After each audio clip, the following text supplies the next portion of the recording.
Histórias não contadas. Episódio: A convocação de Maedhros.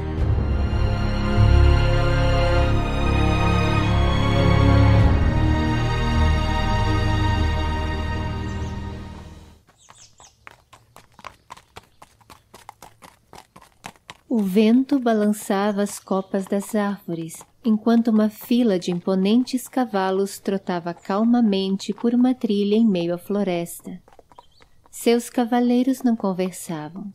Suas longas capas cobriam suas cotas de malha e parte do dorso dos animais. Usavam elmos de metal trabalhado e mantinham suas espadas presas ao corpo, facilitando sua rápida retirada em caso de necessidade. Seguiram para o lado leste depois de uma curva, e mesmo em meio às altas e frondosas árvores, podiam vislumbrar entre elas as Ered Luin, as Montanhas Azuis, que se erguiam mais a cada trote dos cavalos. Depois de algum tempo serpenteando entre as árvores, puderam vislumbrar uma claridade se infiltrando por entre os galhos, projetando jatos de luz dourada em meio ao verde predominante do cenário. Terminaram saindo da floresta para uma enorme clareira gramada. A floresta cercava pelos lados e na frente terminava num grande paredão de rocha sólida. Um pequeno caminho de pedras guiava quem saía da trilha da floresta de encontro a uma estrada maior, pavimentada, que seguia na direção sul, contornando o paredão, sumindo em meio às árvores daquele lado. A outra ponta da estrada terminava numa enorme rampa que dava para um grandioso pórtico de entrada, diante do paredão, na encosta das montanhas. Fileiras de pequenas janelas se espalhavam pela parede até o alto, e um grande portão de ferro se encontrava no centro, ao final do pórtico, com um enorme anão esculpido em pedra de cada lado, em pé, segurando o machado com a lâmina para cima. A comitiva parou em frente à rampa e esperou. Uma voz gritou de uma das janelas acima do portão. De onde vêm? E o que querem? Ao que o cavaleiro mais à frente respondeu. Somos a comitiva de Maedhros. Seu senhor nos aguarda. E como saberei que são realmente quem são? Respondeu a voz num tom grosseiro. O cavaleiro suspirou e disse num murmúrio. Anãos! Nunca sei se são verdadeiramente desconfiados ou apenas teimosos. Já se preparava para dizer algo mais cortês em voz alta, quando um dos cavaleiros que estava atrás parou ao seu lado e lhe fez um gesto com a cabeça. O outro cavaleiro lhe deu espaço depois de uma reverência. Se tens alguma dúvida, digas a teu senhor que vistes isso. Logo que terminou de falar, ergueu o braço direito no qual faltava a mão até a altura do pulso. Depois de um tempo de silêncio, a voz retornou, agora mais branda, mas ainda tentando manter uma certa autoridade. O senhor de Belegost pede desculpas pelo inconveniente. Entrem, por favor. O belo elfo retirou seu elmo, revelando longos cabelos cor de fogo. Assentiu de forma gentil com a cabeça para a voz na janela e desceu do cavalo conduzindo-o pelas rédeas, seu gesto sendo seguido pelos demais cavaleiros que o acompanhavam. O grande portão se abriu e a comitiva entrou, e viu um amplo e grande salão. Inúmeras escadas e portas, grandes e largas, cobriam todas as paredes, sendo que a maior escada estava à frente, ao centro. Anãos eram escavadores e artífices sem igual. Tudo era majestoso e grandioso, e os olhares admirados dos cavaleiros era perceptível, mesmo que contido. Vários anãos vieram e levaram os cavalos para os estábulos subterrâneos, e o anão do portão os levou pela escada principal através de vários corredores e escadas, parando à frente de uma grande porta feita em ferro e prata. Depois de bater numa argola de prata presa à porta, ele entrou, voltando pouco tempo depois, pedindo com o máximo de educação que sua natureza de anão permitia que o líder da companhia entrasse e os outros o seguissem até um salão mais à frente, onde poderiam esperar. E assim o fizeram. Uma enorme lareira iluminava o ambiente, junto com algumas lamparinas espalhadas pelas paredes, que eram decoradas com escudos e armas ornamentados com pedras preciosas. Numa cadeira estofada estava sentado um anão de barba e cabelos negros, a barba entrançada com pequenas argolas de ouro. Quando a porta se fechou atrás do cavaleiro, o anão se levantou e falou. Maedhros, grande entre os Noldor, em Belegost, na casa dos Naugrim. O anão fez uma reverência respeitosa que Maedhros também repetiu. Peço desculpas pelos excessos cometidos no portão. São raras as visitas de elfos a Belegost, e meu povo não está acostumado. Gostaria que minha visita trouxesse alegria, mas trago não mais que esperança a ti, a Azaghal, senhor de Belegost. Mas creio que nossa chance de destruir por completo as forças de Angband tenha finalmente chegado. Recebestes as mensagens que lhe enviei? Sim, mas preciso que me deixe a par de mais alguns detalhes. Azaghal levou Maedhros a uma mesa mais ao lado, repleta de cartas e mapas. Pelo que entendi, tu sairás com tuas hostes do desfiladeiro, confrontando e atraindo Angband para os descampados desérticos de Anfaugle. E quando os exércitos de Morgoth tiverem caído na armadilha, teu rei Fingon atacará vindo de Hithlum. Sim, nossos inimigos ficarão entre a bigorna e o martelo. Terá que ser uma grande bigorna e um martelo gigantesco. Tens guerreiros para tanto? Senhor das colinas. Elfos, homens e anãos estão sendo convocados, e muitos já responderam o chamado. Maedhros falava confiante, mas omitira o fato de que Nargothrond e Doriath recusaram a convocação. Orodreth não havia perdoado os atos maléficos de Celegorn e Curufin, e Fingon havia lhe mandado uma mensagem desdenhosa em resposta às suas exigências de devolução da Silmaril, que Beren e Lúthien haviam tirado da coroa de Morgoth. Na verdade, foi graças a essa façanha que lhe retornara a esperança de ver Morgoth destruído e as Silmarils recuperadas. Mesmo sem a ajuda de Orodreth e Fingon, eles ainda eram muitos. Os filhos de Bor e Ulfang estavam reunindo forças e mais homens do leste estavam para chegar. No oeste, Fingon uniu forças com os homens da destemida casa de Hador. A derrota de Angband havia chegado. Maedhros continuou. Os guerreiros estão a caminho, Senhor das Minas. O que realmente preciso são de armas e escudos. Por isso estou aqui. Estás comigo nesta batalha? Posso contar com teu povo e tuas armas? Azaghal não esperou para responder. De pronto disse. Tenho uma dívida de gratidão contigo, pois salvastes minha vida. E mesmo que não tivesse essa dívida contigo, ainda te ajudaria. Quero a queda de Morgoth tanto quanto tu a queres. Do que precisa?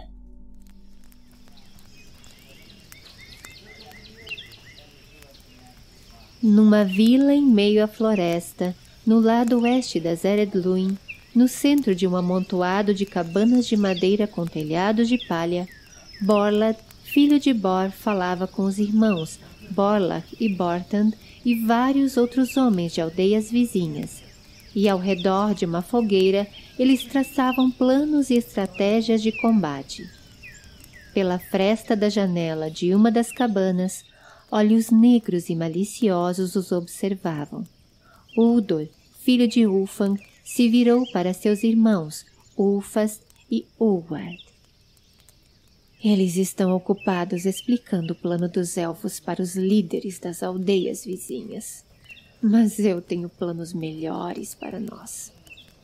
Você falou com o mensageiro de Morgoth? Ele nos dará as terras que pedimos? Perguntou Ulfas ansioso. Tudo o que pedimos, irmão. Já mandei mensagem para os nossos que ainda estão no leste. Agora precisamos semear o medo entre os homens das aldeias, mas sem que Borlad e os elfos percebam o que estamos fazendo. Já informei o mensageiro dos planos dos elfos, e logo Morgoth saberá. E nossa recompensa será ainda maior. Os olhos negros de Uldor brilhavam cheios de cobiça, e com uma voz baixa e sussurrante, ele contou o que pretendia fazer para desbaratar os exércitos de Maedhros.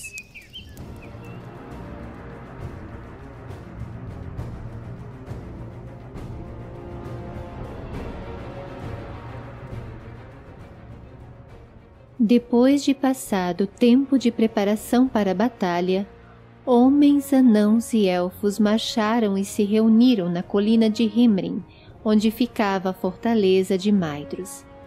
Fileiras e fileiras sem fim de guerreiros reluzindo em suas cotas de malha. Maedhros os via chegando de sua alta torre, e logo os campos e colinas se encheram de tendas, pois não havia lugar suficiente na fortaleza, tamanha era a hoste que estava em Himrin. Maedhros se reuniu com os líderes de cada povo, e a uma enorme mesa oval eles traçaram as últimas estratégias. Maglor e seus cavaleiros já moravam em Himrin depois da tomada de seu posto, que ficava entre os braços do rio Gelion. Carantyr veio com uma grande força do Monte Erehir, onde morava às margens do lago Elevorn, e junto com ele trouxe as hostes do povo dos filhos de Húlfan. Do sul vieram os gêmeos Amrad e Amras. Celegorn e Corofin também já haviam retornado às terras de Maedhros depois de serem expulsos de Nargothrond, e os filhos de Bor chegaram com os anãos de Belegost e Nogroth, que infundiam terror até em seus aliados, pois usavam máscaras horrendas de se contemplar, como criaturas ferozes de metal brilhante.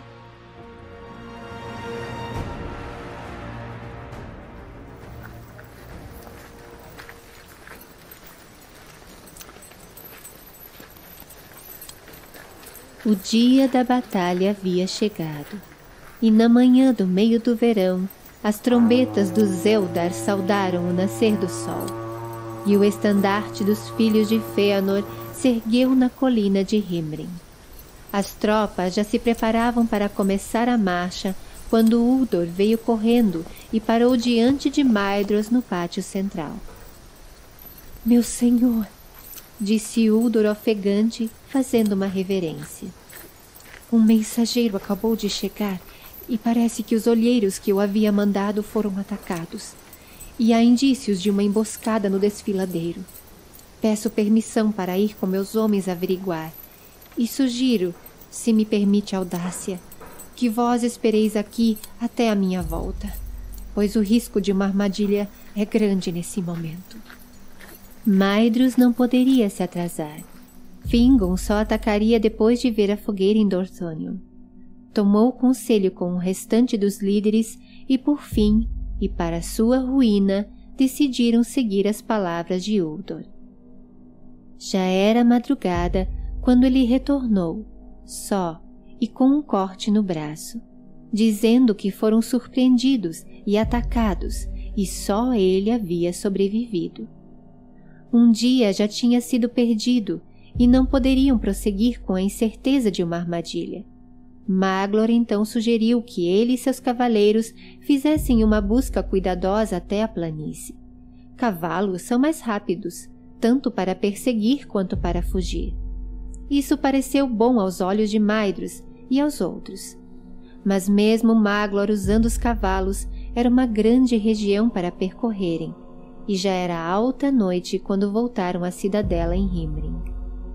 E assim 2 dias já haviam sido perdidos quando os exércitos começaram sua marcha, pois nenhum orc foi achado por elfo ou cavalo, e com ódio inflamado ainda maior contra Morgoth por terem sido enganados, desciam as colinas rumo ao desfiladeiro, mas ainda sem desconfiar de que Uldor os estava enganando, pois sangue e indícios de uma batalha foram deixados pelos homens de Uldor no desfiladeiro. Lenta foi a marcha dos exércitos de Maedhros, pois homens e anãos não eram tão rápidos quanto os elfos, e várias paradas para descanso e comida precisavam ser feitas. Por um dia e uma noite inteira cavalgaram e caminharam sobre a desolação das terras de Ardcalen. O sol nascia no leste, atrás deles, quando Maglor cavalgou até Maedhros. O brilho dos metais já pode ser visto no horizonte. A batalha se estende por milhas. Fingon precisa de nós, meu irmão. Apressemos os últimos passos que nos separam do nosso inimigo. Maedhros inflamou seu exército com as notícias de Maglor, e a excitação que antecede as batalhas já tomava conta dos corações. Venceram as últimas milhas que os separavam de Fingon, e à 3ª da manhã do 4º dia, as trombetas do exército de Maedhros ressoavam nas planícies. Muitos orcs se viraram e tentaram criar uma barreira, mas foram rechaçados e dispersos por Maglor e seus cavaleiros, que chegaram como uma tempestade no deserto. Logo atrás, Maedhros e sua tropa abriam caminho entre os orcs, trazendo atrás de si as tropas de Amrath e Amaras, que eram seguidas pelos filhos de Bor. Na outra extremidade da batalha, Caranthir, Celegorn e Corofin abriam caminho, seguidos pelos filhos de Ulfan. Com o júbilo dos guerreiros élficos e dos homens da casa de Hador, eles foram recebidos, e muitos orcs fugiam confusos, tentando se reagrupar.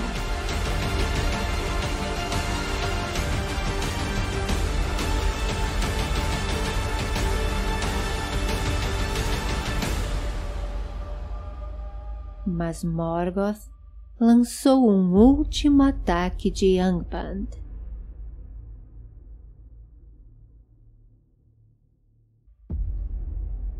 Começaram sentindo um tremor que vinha da terra, e um barulho como de grandes ondas batendo nas encostas pedregosas. Quando olharam para o norte, viram uma nuvem de pó que se aproximava, e aos poucos massas negras, maiores e menores, já podiam ser vistas. Algumas corriam, outras se arrastavam, e quando finalmente as massas disformes ficaram mais nítidas, a esperança em muitos corações feneceu.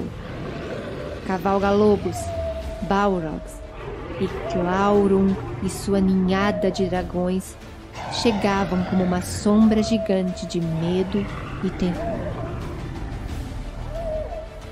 Maedhros foi o primeiro a reagir. Reagrupou as tropas, deu ordens aos capitães, e logo os exércitos se deslocaram para enfrentarem o novo inimigo, enquanto parte das tropas lutava com os orcs. Azaghal se posicionou ao lado esquerdo de Maedhros, enquanto Borlad se posicionou do lado direito. Anãos, elfos e homens lado a lado, como rocha sólida, esperando a grande onda colidir com eles. E ela colidiu, com estrondos e fúria. As criaturas de Morgoth abriram as fileiras pelo centro e separaram os exércitos de Fingon e Maedhros. Muitos homens abandonaram a batalha fugindo, enredados pelas mentiras dos filhos de Húlfan, mas muitos cercavam os cavalga-lobos com lanças e os feriam até a morte. Os anãos eram os que mais enfrentavam os dragões, pois suas armaduras e máscaras lhes protegiam melhor das chamas lançadas pelas serpes. Elfos cercavam e lutavam com os Balrogs, e muitos caíram pela bravura dos Noldor, que não se entregariam facilmente.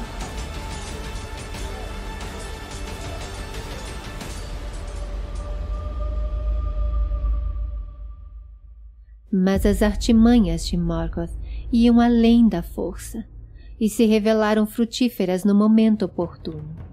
Udor e seus irmãos se rebelaram e pela retaguarda dos exércitos se voltaram contra seu próprio povo, trazendo confusão e morte, se aproximando do estandarte de Maedhros, pois sua intenção era matar o maior número dos filhos de Fëanor. Não precisou esperar muito. Logo encontrou Maglor, que o esperava em pé ao lado do corpo de seu cavalo e 2 cavalga-lobos despedaçados. Traíste teu próprio povo, filho de Húlfang. Não, respondeu Udor com escárnio. Traí teu povo. Não servirei a senhores élficos, nem a homens mais fracos que eu. És um tolo se confias em promessas feitas por Morgoth.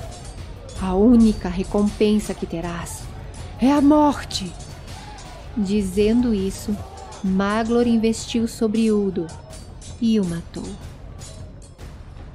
Borlad e seus irmãos foram surpreendidos pelo ataque dos filhos de Ulfang e não tiveram tempo de reagrupar-se ou formar um contra-ataque, mas investiram contra Ulfast e Ulward e os mataram, mas foram mortos logo depois pelos homens de Udor. Dos montes a leste chegou uma nova força de homens que haviam sido convocados por Udor, e agora a hoste de Maedhros era atacada de 3 lados e se despedaçou, sendo espalhada, fugindo de lá para cá. Maedhros com muito custo conseguiu reunir o que sobrara dos Noldor, e por sorte ou por destino, os filhos de Fëanor ainda permaneciam vivos em meio à feroz batalha. Azaghal e os Nalgrim, junto com o que restara dos Noldor, abriam caminho para escaparem da batalha.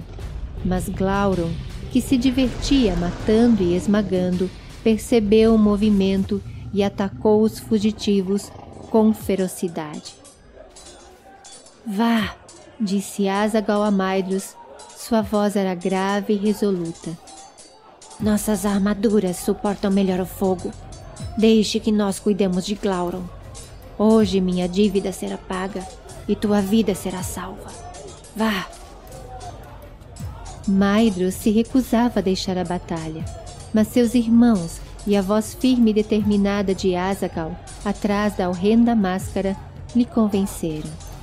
E seguiram em direção ao Monte Domer, enquanto os Nalgrim, liderados por Azaghal, cercavam Glaurung em um círculo. O dragão zombou chamando os anãos de vermes e ria de sua audácia em lhe cercar.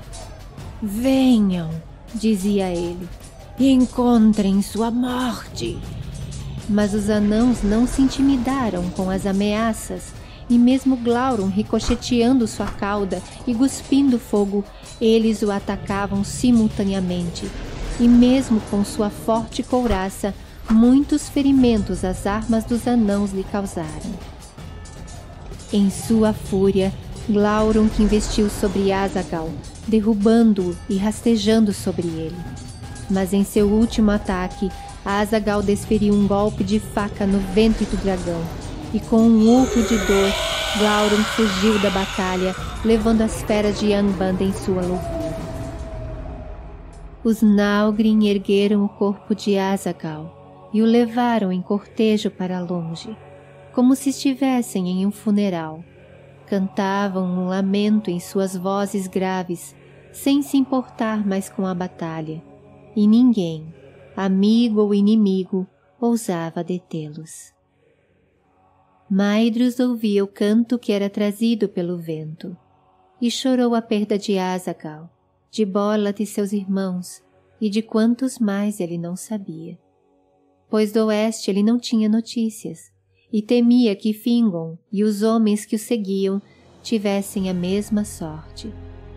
Maedhros, seus irmãos e o restante dos fugitivos corriam, de cabeça baixa e em choros contidos, sem olhar para trás.